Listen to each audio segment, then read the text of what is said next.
సహోదరులు సహోదరులు, మనలో యేసున్నట్లయితే మనం ఫలిస్తాం. ఏమిటి ఆ ఫలము అంటే ప్రేమ. ఆత్మఫలము ఏమనగా ప్రేమ, సంతోషము, సమాధానము, దీర్ఘశాంతము, దయాలుత్వము, మంచితనము, సాత్వికము, విశ్వాసము, ఆశ, నిగ్రహము.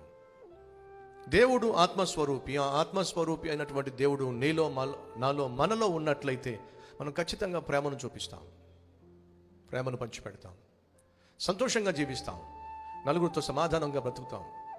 దీర్ఘశాంతాన్ని, దయాలుత్వాన్ని, మంచితనాన్ని, దీనత్వాన్ని అనగా సాత్వికత్వాన్ని, తగ్గింపు తత్వాన్ని, అలాగే విశ్వాసాన్ని, సెల్ఫ్ కంట్రోల్, ఆశా నిగ్రహాన్ని మనం కనపరుస్తాం.